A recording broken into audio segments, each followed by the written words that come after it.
Good evening. I'm Jim Netherworld, and I'm here with your daily tarot card reading for Saturday, April 26th. I'm going to be doing well, not rushed reading, but I have things to do tonight. It's a very interesting party will be held by a few local COS members and hierarchy. That's Church of Satan to you people don't know what I'm saying. Walpurga is coming up, and this is the Saturday before Walpurga. Walpurga's Nacht, one of my two main holidays of the year, that being Halloween. Also, midnight Walpurga's Nacht is now what I call high noon on the Halloween clock.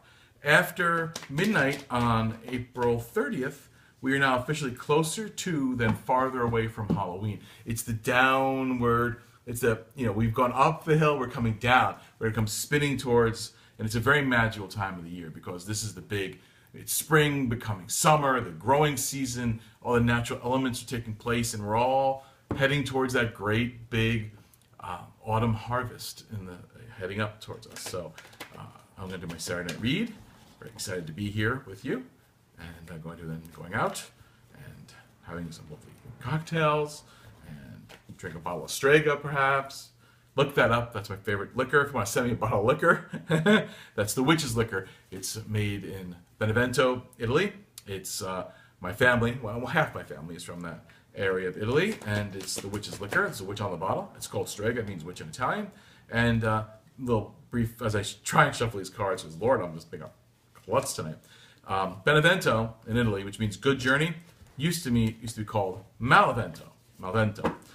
It used to mean bad journey. It was not a safe place to go. It was considered full of gypsies and thieves and witches and all kinds of strange people in that part of Italy. Southern-ish Italy, Calabria, Naples kind of area. That whole part of it. Very mysterious part of it. Very old, older than the Romans. Byzantine settlements and things and such in there. But anyway, that's my liquor. My family's from there. I have what I call like a sort of a historical pedigree. We'll get into that another time. And another thing I'm going to mention tonight, tomorrow night, Sunday, I'm going to probably do after the reading, after I watch Salem. I'm addicted to that new, it's like a gory soap opera. It makes American Horror Stories look like a Nickelodeon show. It's crazy. It's semi-historical, mostly witchcraft, folklore related, but it's great. It's about Salem and witches and devil worship and people feeding their familiars from their witches' teats. And there we go. I got that. Yeah, that's a good shuffle. It's just great. So I'm going to do something new. There'll be a tarot card reading, but I'm also going to do a live. I have some people here with me, and we're going to do a live recap of the whole episode. So anyway, without further ado, and much history lessons about Benevento / Malvento and Strega, we're going to get to what we're here for, our daily tarot card reading. So we're going to pick 3 cards. We're going to just go right into here. Now, we've been having a lot of similarities of cards coming back, so I'm going to really just, here we go. I want this card. Nope. I want to try to set it on fire. It's the 4 of Cups, which is an interesting card. It can be viewed very differently, either giving the final cup or taking away one of your cups. So there's all about the perspective what the other 2 cards will have to say. Let's see what those other 2 cards have to say.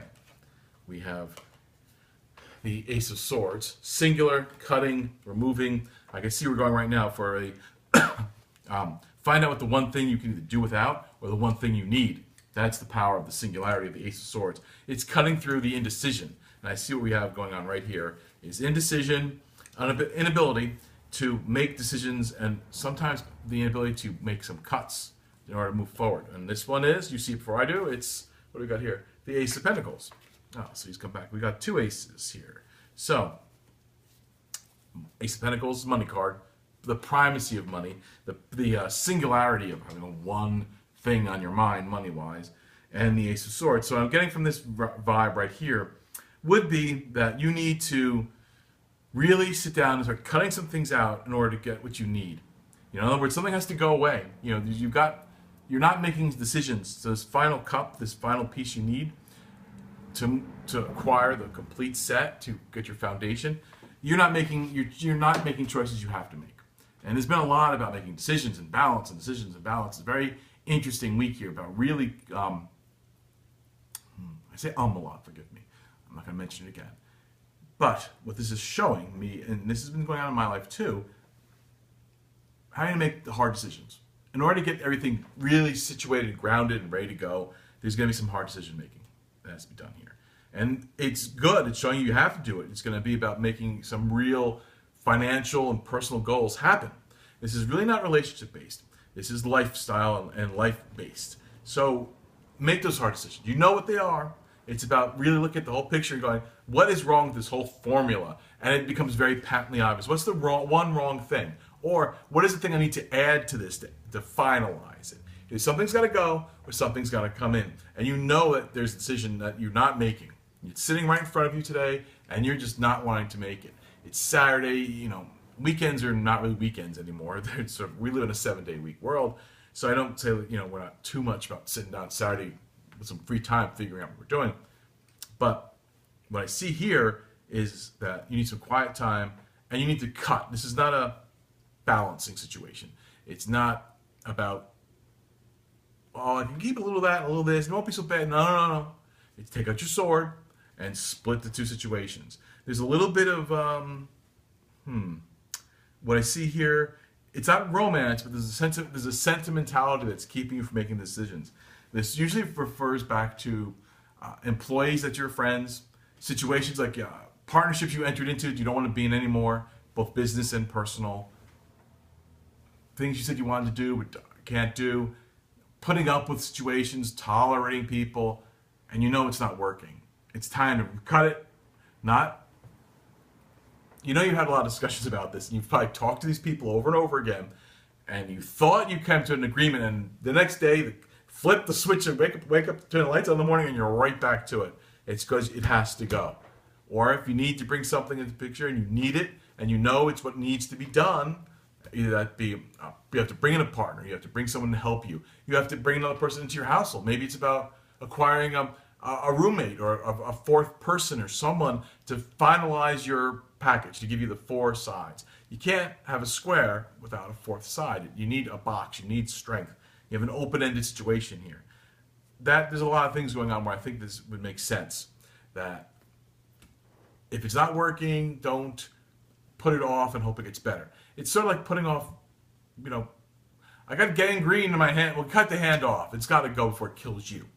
Get a mechanical hand. Maybe it's a better, stronger hand, a robot hand, like Luke Skywalker in a Star Wars type of movie. I don't like the good guys. Anyway, so I know a bad guy cut his hand off, so I know that much.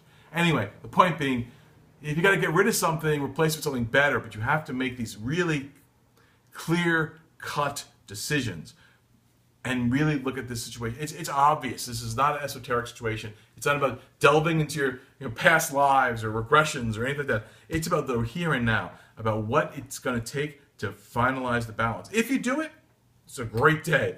I think you're going to feel 100 pounds lighter, that you could float once you finally realize and do the actions you need to do today. But you know what? We're done with this. I'm not doing this anymore. Or you know what? I've been saying I'm going to do this for a year. I'm going to finally do this. I don't know. Maybe it's about going back to the gym or starting a new project or, going back to school for a degree, a simple little degree. Maybe you're going to get that license you need or something.